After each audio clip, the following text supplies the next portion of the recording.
मानसोपचार का महत्व कम नहीं है। असंशयम महाबाहो मनो दुर्निग्रहम चलम अभ्यासेन तु कौन्तेय वैराग्येण च गृह्यते। भगवद गीता। निसंदेह यह मन बड़ा चंचल है, जिससे इसे वश में रख सकना बड़ा कठिन होता है। फिर भी अभ्यास और वैराग्य द्वारा इसको वश में किया जा सकता है। गत शताब्दी में मनोविज्ञान की अभूतपूर्व उन्नति हुई है और जिस मन को एक अज्ञेय, वश के बाहर का और परम गूढ़ विषय समझा जाता था, उसे ऐसा सुलझा हुआ और क्रमबद्ध बना दिया गया है कि मानसिक शिक्षा भी मानव जीवन का एक आवश्यक अंग हो गया है।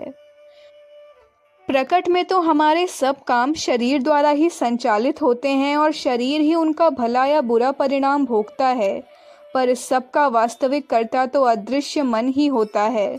हमारे स्वास्थ्य और रोग का आधार भी बहुत कुछ मन पर होता है और कितने ही रोग तो ऐसे होते हैं जो बिना मानसोपचार के पूर्णतः ठीक हो ही नहीं सकते।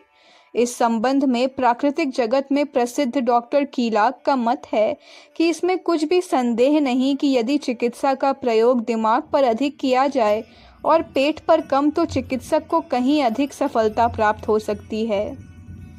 इसमें तनिक भी संदेह नहीं और बहुसंख्यक लोगों को इसका प्रत्यक्ष अनुभव भी है कि जिस रोगी के मन में चिकित्सक और औषधि के प्रति पूर्ण श्रद्धा होती है, उस पर चिकित्सा का प्रभाव बहुत शीघ्र और फलदायक होता है।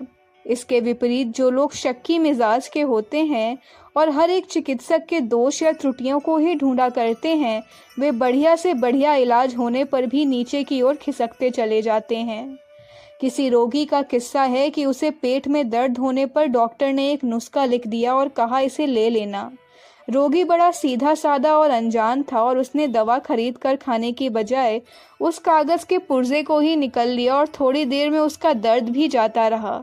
यह किस्सा सच हो या काल्पनिक, पर तातार देश के अनेक हकीम अब भी इस तरकीब से काम लेते हैं। जब उनके पास कोई दवा तैयार नहीं होती तो वे उसका नाम कागज पर लिखकर और उसकी गोली बनाकर रोगी को निगलने को कह देते हैं और सचमुच बहुत से व्यक्तियों की पीड़ा इसी से जाती रहती है। जर्मनी के उस डॉक्टर का उदाहरण भी बड़ा प्रामाणिक है जो रोगियों को अधिक दवा देने के पक्ष में नहीं था, पर जब रोगी लोग अपनी आदत के माफिक बार बार दवा देने की जिद करते तो वह रोटियों की गोली और पानी में कोई महक की चीज मिलाकर मिक्सचर बनाकर दे देता था और अनेक व्यक्ति उन्हीं से रोग मुक्त होकर कहने लगते थे कि ऐसी दवा तो हमको जीवन में कभी मिली ही न थी। जब इस प्रकार के साधारण तरीके से भी मनुष्य मानसिक श्रद्धा और विश्वास के आधार पर निरोगिता प्राप्त करने में समर्थ हो सकता है, तो मानसोपचार की प्रणाली से विधिवत प्रभावित किए जाने पर वह रोग मुक्त न हो, ऐसी बात नहीं है। आजकल मानसिक चिकित्सा के लिए विशेष संस्थाएं स्थापित हो गई हैं और उनमें शिक्षा पाकर अनेक उच्च शिक्षित तथा बुद्धिमान व्यक्ति सफलतापूर्वक चिकित्सक का कार्य कर रहे हैं। नीचे हम मानसिक चिकित्सा की विभिन्न प्रणालियों का संक्षेप में परिचय देते हैं। मानसोपचार, जो चिकित्सा प्रणाली दिमाग द्वारा प्रयुक्त की जाती है, उसको साइकोथेरेपी या मानसोपचार कहते हैं।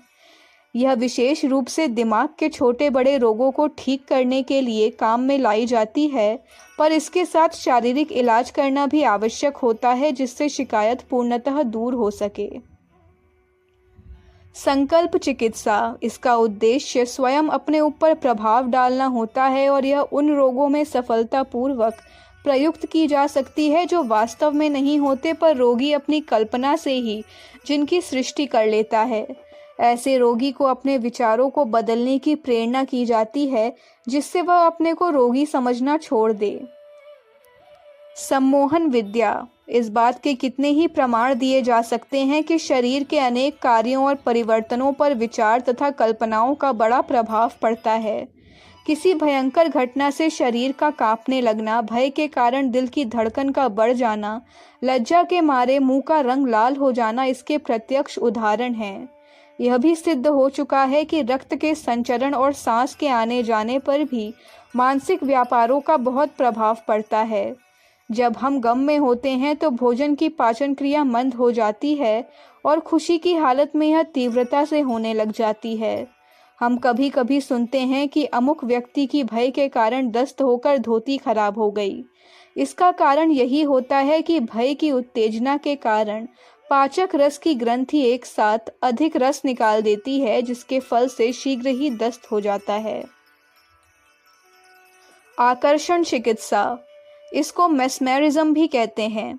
यह आकर्षण शक्ति प्रत्येक प्राणी में थोड़ी बहुत पाई जाती है। कुछ मनुष्यों में यह स्वभावतः ही अधिक परिमाण में होती है और वे चाहें तो इसके द्वारा दूसरों की बहुत कुछ भलाई कर सकते हैं।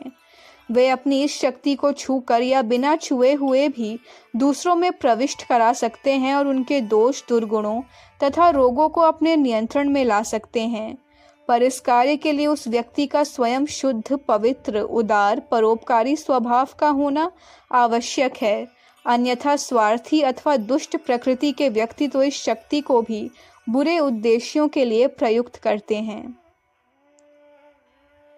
नाद चिकित्सा, इसका अर्थ है संगीत के द्वारा रोगों का निवारण करना। चूंकि संगीत से ज्ञान तंतुओं को शांति अथवा उत्तेजना मिलती है, वह भावनाओं को प्रभावित करता है और वृत्तियों को चैतन्य करता है। इसलिए उसका प्रभाव शरीर के समस्त मुख्य कर्मों पर पड़ता है। संगीत 3 प्रकार से शरीर पर प्रभाव डालता है। प्रथम तो अकेले या समूह में गाने से छाती और फेफड़ों का व्यायाम होता है। जोरदार लय का गाना, जैसे सेना का गाना, कार्य की प्रेरणा देता है और कर्तृत्व शक्ति को बढ़ाता है।